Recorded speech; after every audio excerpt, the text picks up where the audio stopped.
We are live from a kitchen table in Shelby Township, Michigan for On the Button. I'm Ben and Ponke. He's Ben Moffitt. What's up, motherfuckers? Hey, Ben, what day is it?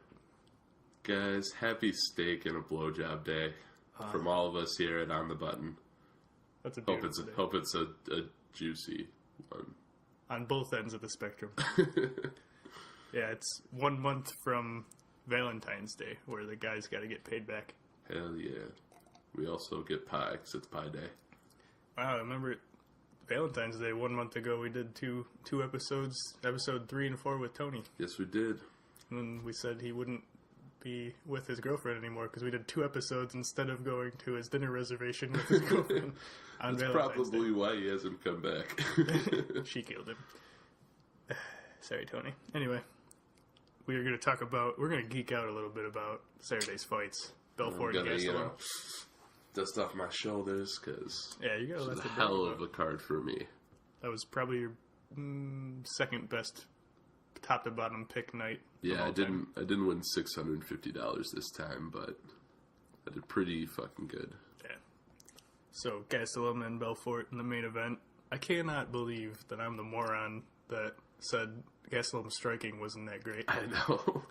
I went back and listened to it, and I'm like, I should have fought that harder. I should have let you get away with that. You approached it like I was someone from Make-A-Wish. You're like, oh, he's trying. Oh, yeah, hey, good for you. Yeah. Yeah, no. Hope you're having fun, champ. I am. I'm just I'm just gonna go and take this over. Darren Elkins won last week. Yeah, well, fuck off. We know, alright? But how about Gastelum's performance there? That was very impressive. Because it's what he did to Kennedy and Hendricks, but against Belfort. I don't know why, but that seems better. It is. One of the things I really liked about him was his intelligent striking.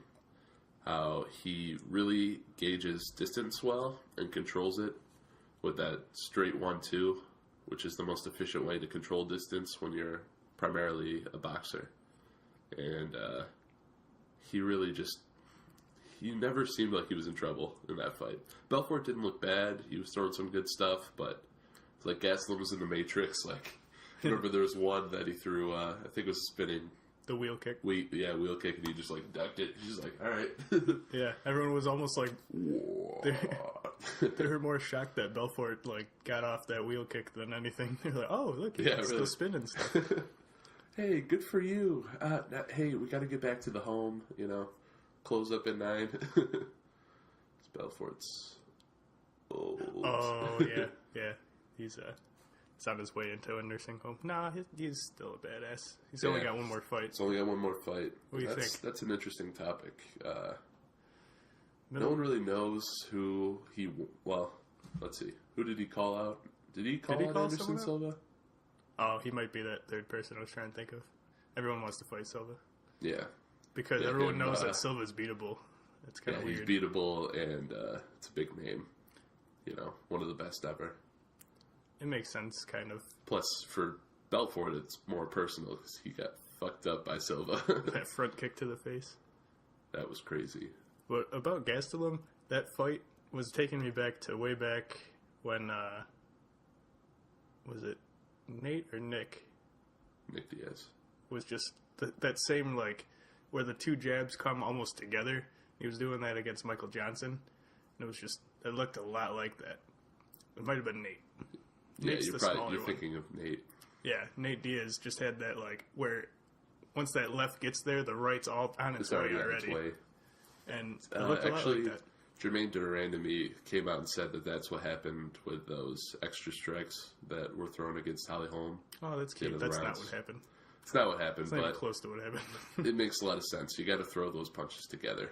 I get it, but if you look at it, that's no. Yeah.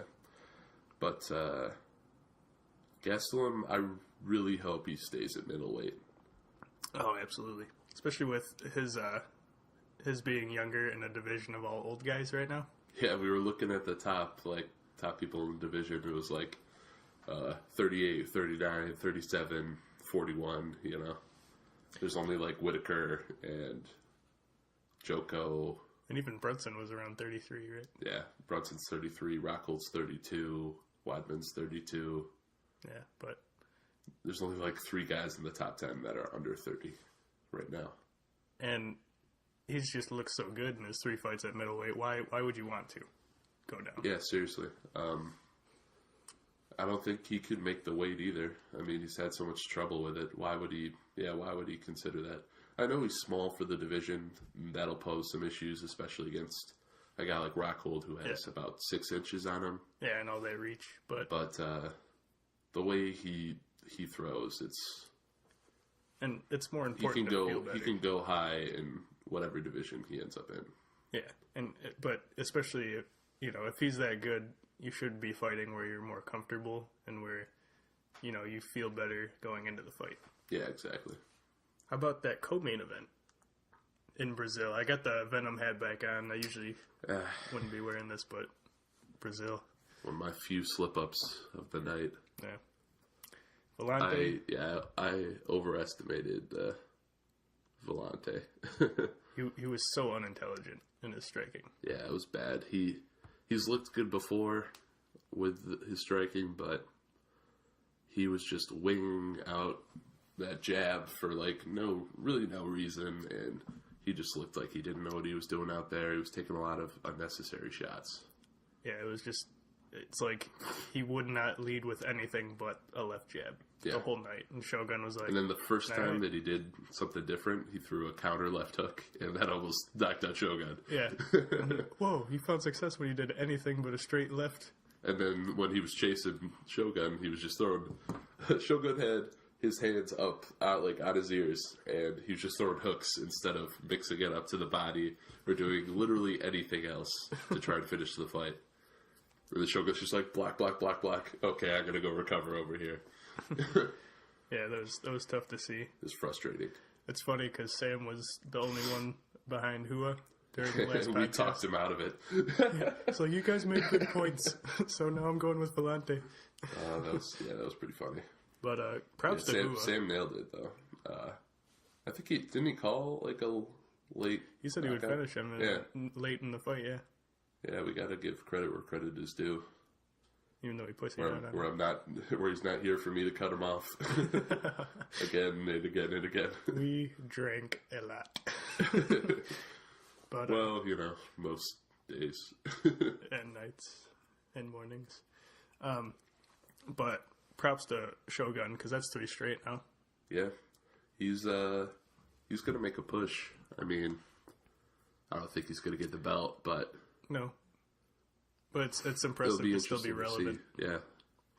That's we were just scrolling through Bleacher Report and saw one guy's like, of all the guys in the Pride era, Shogun's the only one that actually had the same physique throughout. It's like, interesting. Maybe he's the only guy that wasn't taking steroids. And maybe that's why he's been consistently competitive all the way through. Yeah, how old is he now? I want to say it's under 40, 35. That's really not bad. Huh. Those Brazilians, man, like Dos Santos, they look like at least 60, but they are in their 30s. No, Dos Santos is only 31. I know, and he looks way older than any of them. Yeah, it's exciting to see. And honestly, he was making a push a while ago before Henderson and him met up on a fight night, and Henderson made his nose sideways. Yeah. That was fun. I would love to see. Honestly, I don't really know what fight to make for him. Yeah, it's kind of because everybody's already matched up. It's a scrambled division right now. I think he's going to take some time and chill. And then I could definitely see him fighting the winner of this fight. Well, yeah. He had if Manoa wins, then maybe on this card, because he had just beaten before this fight Corey Anderson. Yeah, you're right. Or even the Gustafsson Teixeira winner. Oh, that I could see. That might make more sense. Yeah, I could see that. If it's because it's hard to have a 3-fight win streak when you're at this weight. Yeah, for sure. The higher you go up, the fewer and far between they are. Yeah, and honestly, not to get ahead of ourselves, but I can't see Teixeira losing that, actually. Unless Gustafsson uses his reach well. But we could spend a while on that. That's a discussion for the future. Oh, because you feel different. Yes, I do. Well, let's hold off on that and talk about the knockout of the year right now, for sure. Name me one. Name me one. It's also fuck you. Like it's March. Yeah, I was gonna say that's a bold statement early for this early, but yeah, that was a hell of a knockout. I'll give you that. Edson Barbosa. He was to me, I think Dariush took a close first round and was winning the second round clearly. Yeah, he fought it exactly how he should have fought it, and he was winning the fight. Yeah. But you can't take into account the intangibles that Barbosa brings to the table. Just the power is he's improved a lot with his technique and his discipline, but there's always that wild, crazy finish lurking in the background. And it's terrifying that knee, it was just a counter of just a left jab. Yeah. That's all it was, just a leaning in left jab, and he just threw that knee up so quick. See, I thought Dariush was going down for a takedown. He dropped his level, but... Yeah, he could have been, like, throwing the jab to change levels. That's probably why it worked out. But yeah, Barbosa definitely... He got up there pretty high with that knee, and it just went through him. Crazy. Yeah, his timing was gold. That was impressive. Joe Rogan called it again on his Fight Companion. Because he was the one who called... That dude is next level when it comes to stuff like that. He called the Terry Edom knockout to a T. Like the second he said knockout, he knocked him out. And on his... you better be careful or else he's going to get knocked out. I couldn't have timed the word knockout any better. It wasn't that to a T this time, but it was literally within about 12 seconds of him saying, but you always... Because they were saying how good Dariush was doing. He said, you always got to be careful when Barbosa's going to throw something crazy like that. About 12 seconds later, it's terrifying. I don't think they should drop Dariush after this. No, he's looked great. Yeah, he looked great in that fight. He's one of the up-and-comers in this division. I mean, which is so deep, but he's still pushing his way towards the top. So what he did with James Vick, what he did with Magomedov, there's no way to... I mean, his last loss before this, Chiesa, and then he beats Johnson, Miller, all these guys. Do you think Barbosa should get... There was some talks that I saw of other people's opinion that he should fight Ferguson for the interim belt. Yeah, because they were... Khabib kind of dropping it out for like the 18,000... I can't even say it. I have a stroke. I had heard someone say that you could make the argument for him to get a title shot, and I don't think that's true. So that not in this division, literally any other division, yes, but I think that now with the lightweight so deep, Tony fight, especially when I don't think Khabib is he's gonna McCall for a while, based on weight cuts instead of sickness. But how great of a fight is Ferguson versus Barbosa? Oh my god, that would be so. That fight happened already. Did it? It did, and I think Barbosa won. No, Tony got it? Submitted him. I just remembered that. That was his last loss. Mm-hmm. So then he wins 3 straight, come back, avenge the loss. Is it too soon? I don't know. December 2015. I mean, he's earned it like shit. His hit list is impressive. Pettis, Melendez, and now Dariush, who was on a tear before. Yeah. It might make more sense to pair him up with someone else, but... Yeah, he's earned it. I can't help but think I might like that fight better than stylistically. Stylistically, yes, it'll be more exciting than Tony Khabib. But Tony Khabib is just so much hype. So and the undefeated Khabib. It's definitely gonna be interesting what they do with the top of that division, especially with all the rumors about Mayweather McGregor. Yeah, I kind of hate that that's the best division. The best division. Yeah. But they can't have a champion right now because it's so weird. Yep, exactly. I hate that. Then we had Formiga and Borg at flyweight. I definitely was all behind Formiga. I called it. You did. You called it. You didn't say it for sure on the show, but you definitely got it. Yeah, I mean, I said that I was picking Borg, but it was so close that I could not For sure decide, Yeah. But because Formiga's a great wrestler, grappler, and he's beaten a lot of good people, but Borg has just been on another level. He just has that it factor when it comes to getting it done against people as good as him. it certainly was not an easy fight. It was a very back and forth fight. And Should have been a point taken away, though, yeah, where that fence grab. Borg was taken down Formiga, and Formiga literally almost, as a flyweight, took that cage off because he grabbed it full. It was a newer ref, and No, Mario Yamasaki. was that Yamasaki for that Yep. one? Yeah, he one of the refs. Oh, they were giving a lot of props to. I don't remember his first name, but the ref was Maya for the Barboza knockout. Oh, yeah. He scrambled in there so quickly after that happened. They were giving a lot of props for a guy that nobody knew as a ref. He took care of that A lot of really well. A lot of times when they go to like Brazil or Europe or something, they have these fairly inexperienced refs in regards to UFC fights that they always give more time than they should when it comes to knockdowns and stuff like that. But Yeah, I agree, that was perfect stoppage. But anyway, so I after the fight, I thought Borg got the second and third round. I thought for sure they were all 29-28 rounds, so I knew it wouldn't be a draw. It was very close. Yeah. But being in Brazil, I thought, are they going to give it to Formiga because it was so close and they're in Brazil? It's happened before. And I was happy to see that they gave it to Borg. Yeah, no, that was the right move. And Borg was gracious about it, so it was good to see it all around. It'll be interesting to see what they do with Borg, whether he might be next in line for a title shot, based on Reyes being kind of like questionable as a challenger. Yeah, Borg not having a fight with Mighty Mouse, you know. I kind of liked our little idea of Borg and Benavidez going to Dallas. I think that would be awesome. Benavidez is from Texas. Yes, he is. Uh-oh. That would be crazy, but let's not get our hopes up. That card is already pretty sick. Yeah, it's too sick. Sexy and sexy at the same time. Pretty sexy. God damn it.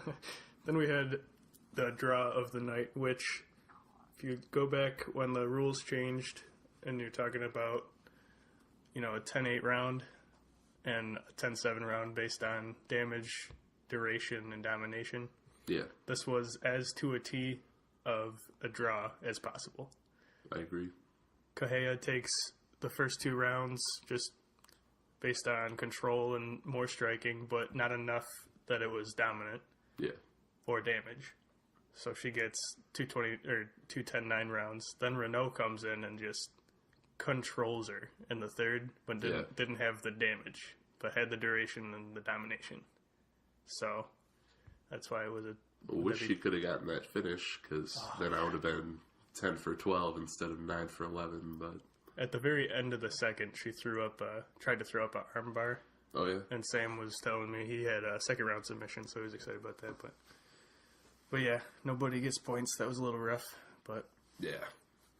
But, I doubt they'll run it back, just because Renault came back and was so dominant. Like, if it had been one more round, it probably would have been pretty decisive. Yeah, it was... I don't know why Correia was dancing after that fight, though. It was a draw, He didn't win. Yeah. And that was just the most awkward thing I've ever seen.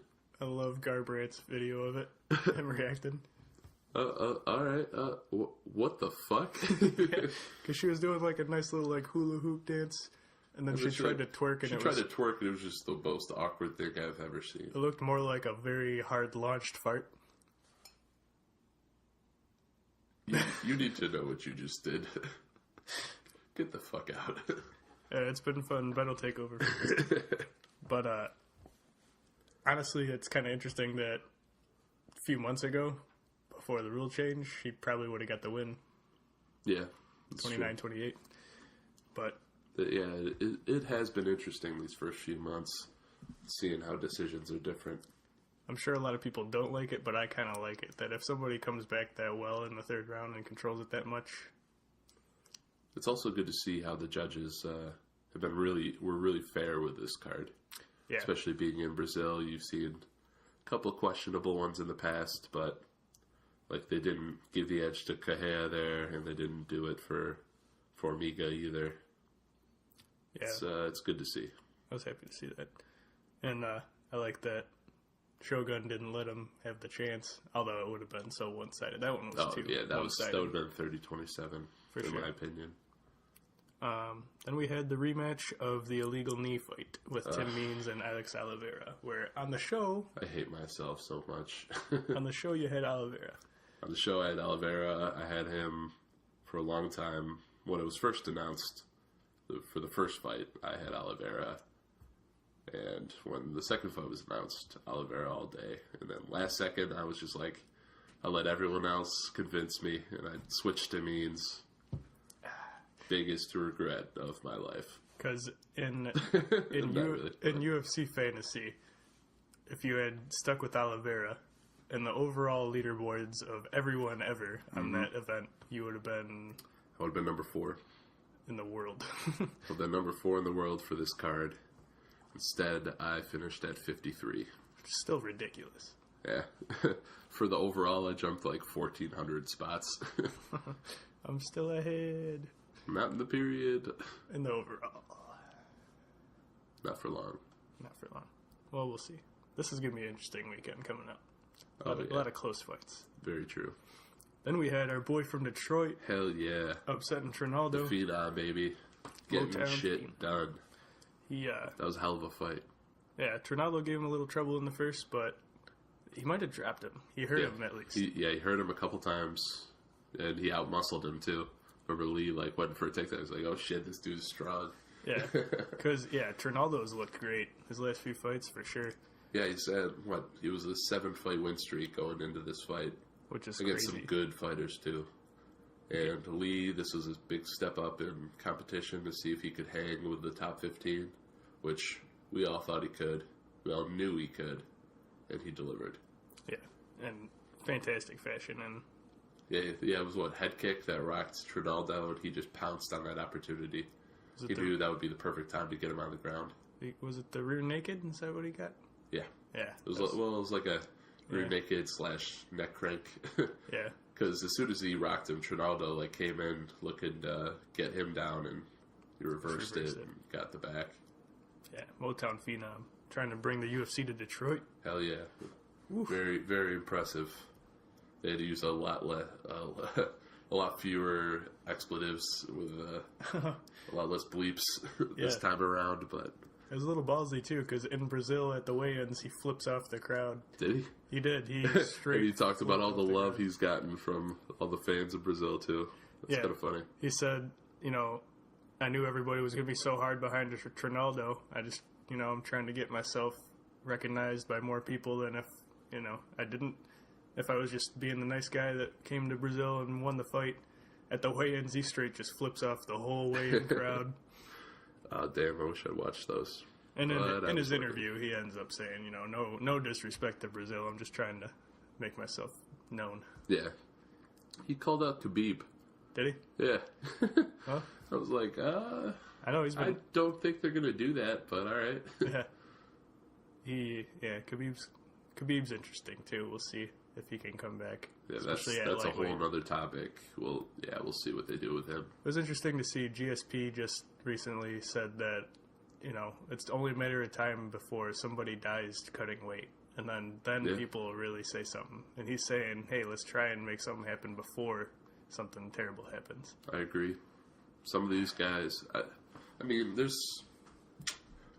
we've seen probably one person on every card almost that misses weight. Yeah, or passes out beforehand and can't make it. They're in the hospital. It's dangerous, Doesn't make sense to me. It's not worth it. No. And you see the guys that once they go up, they're fighting better. Yeah, like Cowboy was for a while there. He just took Johnny too many Hendricks, and Gastelum. Yeah, exactly. It just it seems unnecessary. And it seems like it's people only doing it because that's what people have been doing forever. Like, that's just part Well, I of mean, fighting. it's You because cut the they weight. think it's a bigger advantage to be bigger. Right. But if you feel better, I feel like that's more important. Because if you feel like shit going into a cage fight, that sounds awful. It's true. Then we get to Romero, that was both names put together. Moraes and Ramos. Ramos. That was a good fight for a while. Yeah, it was fairly lackluster. Pretty much went how we said it would. Didn't throw a lot, but yeah, it was basically exactly what. This is how Moraes has won fights, a lot of fights. I think he's like 7-1 in the UFC. He just hasn't been able to stay healthy. Yeah. And we had he lost his debut, and then he's won 1, 2 against. We beat Neil Magny. Wow. Omari Akhmedov. I'm not sure what happened with this no contest against Chagas, but he's beating some decent guys. Yeah, he might. We'll see what comes of him. We can't, discount he needs a bigger fight. Because Ramos, this was his UFC debut. So. Yeah. Because who had to drop out? Someone had to drop out. Oh, okay. I was wondering. Yeah, it's slipping my mind, but still, he should.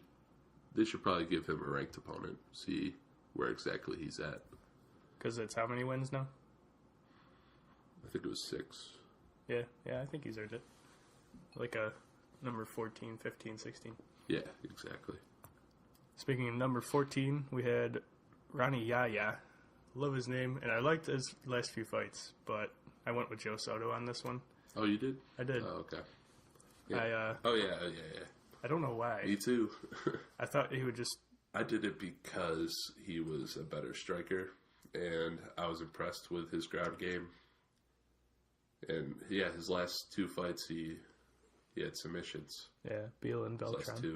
His last 2 wins. And, but, yeah, he's getting older. He's going to gas himself out, and that's exactly what happened. Yeah, I think that's why I ended up going with Soto, was because, it was like he was great on the feet, but if he was put on his back, he struggled. Yeah. And I thought Soto would be able to do that. And Soto's just so durable. Like, even looking at the Dillashaw fight. Yeah. You made it to the 5th round with the champ. And he got lit up that whole fight. He's still our champion. Dillashaw's the champion. I never thought he lost it. But, Sorry, Cody. This is actually Cody's actual title shot against Dillashaw, is what's coming up. But yeah, good win for Soto. Some rumors that will be on 213. I think that would be a good call. Fight week. That'd be a good call. For the co-main, probably. To maybe Bisping GSP, which that was a rumor floating around. I like that. That makes sense. What other title fights aren't scheduled yet? John Jones. Yeah, but 210 is for that belt, so it would be too soon to make 213. No? I don't think so. No, maybe not. It's like 3 months. Yeah. But that one's probably going to be 214. Let's be real. Yeah. In July. I think July is when John Jones comes back. He was a rumor that floated around for 213, but yeah, I don't think he'll be back soon enough. And then plus for the UFC, John Jones fight can carry a card itself. Yeah. And I think it would make more sense to put GSP and Bisping on that one. Yeah.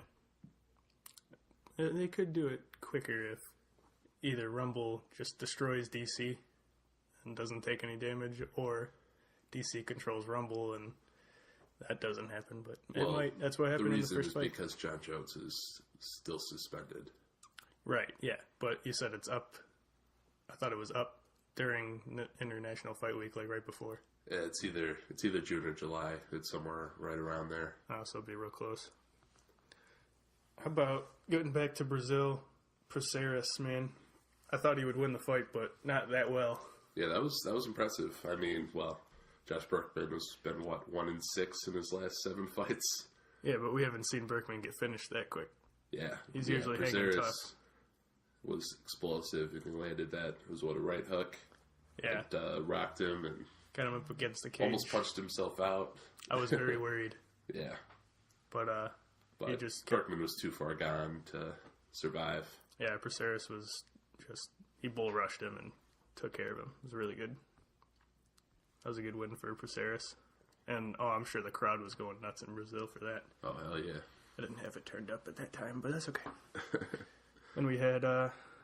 This fight was pretty exciting. Jason and Kennedy. Did you go with Kennedy, too? Yeah, I had Kennedy by decision. Yep. Yeah, on this card, I picked 5 fights perfectly, actually. Yeah. Out of those 11, this was one of them.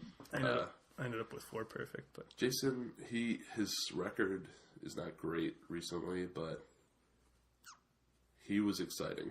I mean, he's throwing some crazy stuff, and I think he rocked Kennedy twice, 2 or 3 times. And, but Kennedy was just better. He's a good wrestler, and Ronnie Jason just couldn't stay off his back. Yeah, it was Jason's, just losing streak, and then Kennedy's reach that made me end up going with Kennedy for this one. Yeah. But neither one of them made me like Jason a little bit more, but Kennedy I didn't think it would be, able to finish, so I thought he'd just control it, and that's what he did. It was a decent fight. Yeah. Then we had... This was crazy. And we had the big beard McClellan. It was funny because, I was very on the side of the debut guy, Borchina? Is that how you say it? Yeah, sure. So McClellan comes into the cage second, and he comes in, he does the most, Viking warrior scream with that beard. It was like, oh, man, this guy's got energy. Then he gets just lit up by He literally had nothing. He couldn't do a single thing. Yeah. Borchina. Yeah. He was pressuring him to the cage, but he was just keeping distance enough to take advantage of his reach advantage. Yeah, it was masterful. It was impressive, and he I think it might have been an uppercut that really put him down. Yeah. At the end, but yeah, he would even with him pinned up against the cage, didn't just go crazy and get in the pocket. He'd come in 1-2s, let McClellan body, just throw a desperate shot, and then come in uppercuts. It was great. Yeah, it was incredibly impressive. Was he Brazilian? Yeah. Yeah, I'm sure the crowd loved those first few fights. I mean, McClellan hasn't really done a whole lot in the UFC, but I'm very excited to see where this guy goes from here. The Borchina. Yeah. And I think McClellan, I would say, was kind of in the same boat as Sam Cecilia, where he probably shouldn't be there anymore, but they liked that, it's either they get the knockout or they get beat. Yeah, exactly. They like those guys, especially for up-and-comers. Dana's favorites. Yeah. For sure. I want to look at maybe some possible matchups. Sure. Yeah, let's do it. I've never really hit matchup ideas, but when we were looking at, how about the fact that coming up on London, I'm trying to think, it might be 7 fighters that fought on February 27th when Bisping fought Silva. Huh. 12 fights, 13 fights. 8 fighters from that night are fighting this Saturday. But then you... Like I mentioned earlier in our pre-show discussion, I think a big part of that is a lot of these guys are from either Britain or other parts of Europe, and they like fighting at home, so... Yeah, that made more sense. Yeah, that happens quite a bit, but there is also a trend in the UFC that they'll bring fighters together from cards that are close together, or from the same card. Yeah, it seems like almost every card we'll see 3 guys from top to bottom, 3 guys that fought. Yeah, exactly. On the same card previously. But I know you had an idea for a fight coming up. So just so you guys know, we're going to be pretty obsessed with 211 up until it happens. Because we're going, even if it kills us. We're going to be poor. Worth it. I'll quote Joe Rogan, "This life we live is so temporary." He doesn't sound like that, but it felt better to say it like that. Kind of creepy. Oh yeah, everything about him. No, you. Oh well, everything about me. But so I was looking at creepy. I was looking at. You can be nephew creepy. Nephew creepy. Oh, am I gonna be sick all the time now? I gotta Yep. Gonna be You'll sick. get hurt right before the fight. Can't make Everybody it to you Dallas. fight will... Yeah, exactly. But I was looking at who might show up in Dallas.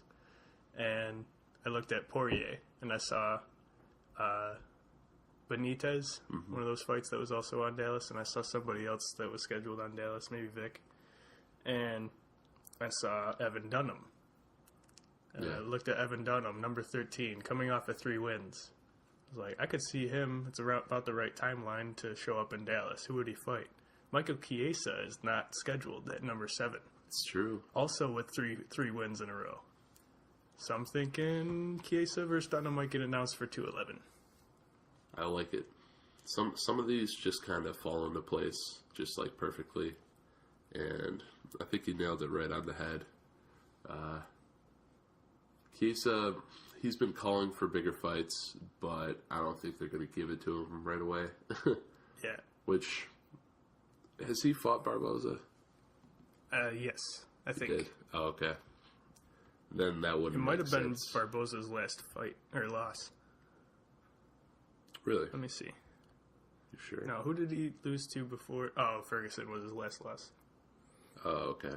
Yeah, So maybe they didn't fight. Let me see. I was going to say, if not Dunham, that might make some sense. Yeah, that would be the big fight he's looking for. Make some dollars, make some sense. Ooh-wee. Yeah, no, they have not fought. Him and But yeah, I do like the Dunham the Dunham Chiesa. I'll just keep rambling on for a little while. No. Yeah, that makes more sense. And I bet you Chiesa probably doesn't want to wait for Barboza, which it would be a few months. Yeah, and so I think Dunham, they don't give him a better shot than Chiesa. And then they give this fight to Chiesa. If he can dominate this, then we can start talking about bigger fighters. Because I think his last win was, Dariush? Where he pooped himself? Or almost did, yeah. That's the only reason I didn't finish it in the first round. Thanks for sharing, Michael. Yeah, it was Dariush, that's right. That was a good fight. He pretty much dominated to get the submission. Yeah, he's just such an elite grappler. And then that made us with him.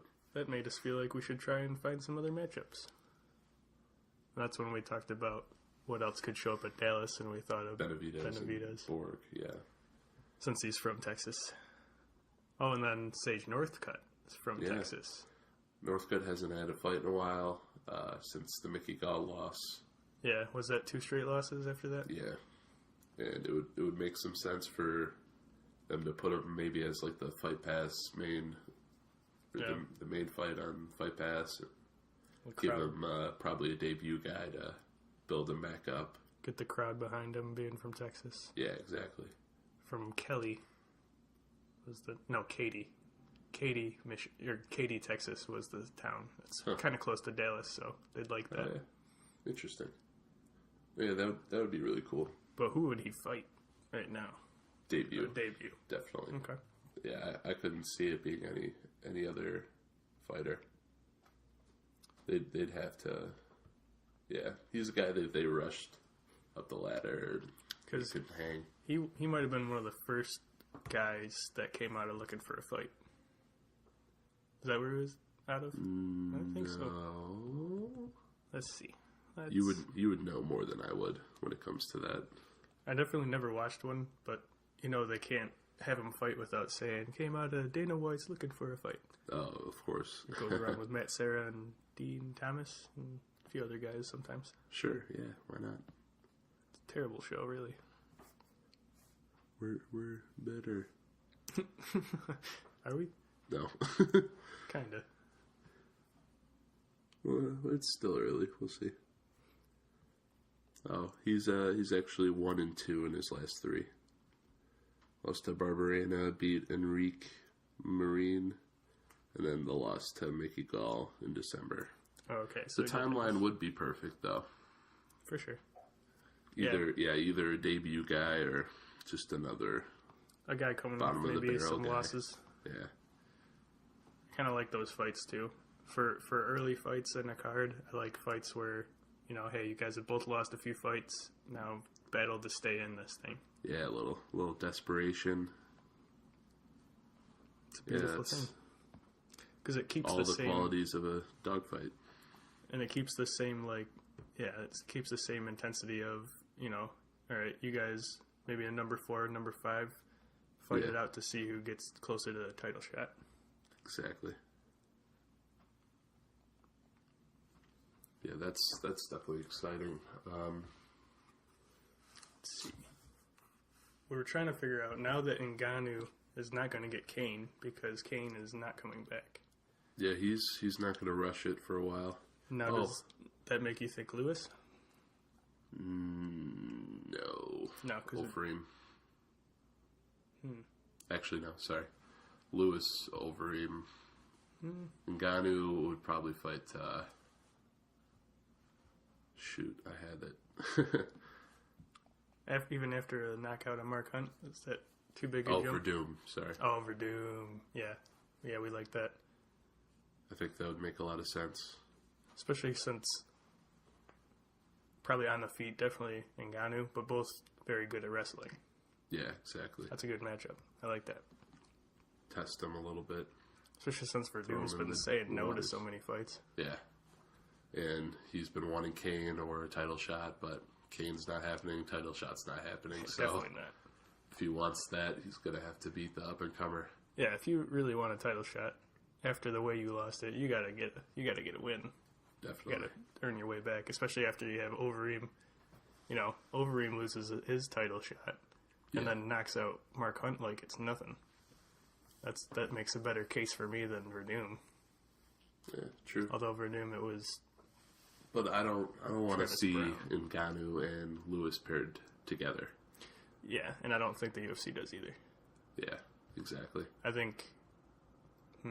They finally have some fresh blood at the top, so... So Verdum's last fight was when he, like, weird fight, beat Brown. Yeah, that was so strange. Weird fight. The flying head kick and then where you missed it. Kicking the cornerman. Yeah. Just straight kicked a guy that was half his height. So alive. That was funny. But one thing that I thought was interesting, a developing story, is there's a lot of reports about Paige Van Zandt leaving Team Alpha Male. It's not official. It's very Dillashaw like a year ago. Well, she's been struggling. I mean, against Watterson, who just looked fantastic in her last fight. That was her last loss. And then she's doing a lot of like other stuff. She's about to be on a cooking show. Oh yeah, on Chopped. Yeah, Love that show. Yeah. Oh, is that the competition one? Yep. With the guy that kind of looks gray hair and glasses guy. There's a lot of competition cooking shows. Like too many. No, more than there should be. It's like timed, and they have like secret ingredients and shit. Yeah. Now it's time for the On the Button cooking show. Oh my god, I can't cook it. Oh, we're just going to reheat pancakes. Perfect, exactly. Love it. In under 30 seconds. No, but that's interesting that like 2 of the top prospects to come out of Alpha Male, like to leave them. Garbrandt's the only one that succeeded while staying there. Yeah, but is willingly stayed there. The guy that left is the guy that's going to beat him and take back what's rightfully his. Hell yeah. TJ. Yeah, I don't know. People, it seems like they're losing faith in Uriah Faber. Yeah, Van Zandt talking about, I think she bought a place in Oregon where she's from. And I think she was training out of, with Chael, she was training with Chael Sonnen a little bit. And, and what, Benavidez, didn't he leave too? Yeah. Like, a lot of these guys. Yeah, I mean, it's kind of... Is this going to be like a Black Zillions thing? Where it just kind of falls apart? Yeah. Probably. And I mean, you can't be surprised they haven't had much success. Yeah. And Garbrandt's just, right now, he just kind of made his way up to the top by knocking people out. But, once TJ beats him, then what? Exactly. There And won't be much left for alpha male. I think that's a good idea for Paige, too, because the way her last few fights have gone, something has to change. Yeah, definitely. So, maybe that'll That's make why her you more see competitive. a lot of guys changing camps after a couple losses. Yeah, and Which usually... hopefully Travis Brown eventually does. well, some people are just dumb. Usually it's for the best, though, when they change camps. Yeah, exactly. So, yeah, that was fun. Yeah, good times. This wasn't as action-packed as some of our other ones, but... You drank a lot last night. I'm awesome. Perfect closing. Enjoy your steak and BJ day. We'll have a few podcasts about this weekend. I'll take mine medium. Well, I might give you the steak, but I'm certainly not going to be. I was talking to the people. Oh, any girls listening? No. No. Maybe. Yeah. Anyway, so we will talk a little bit about the upcoming Fight Pass card. I hope you guys enjoyed the Brazil card. That was a lot of fun. Good job by Gastelum, and we will see you later. Peace out, bitches. This has been on the flip side. This has been on the button. It's time for pancakes. It is time for pancakes, dude. I'm so hungry and excited for pancakes. So this has been on the button. Keep your chin tucked. See you guys.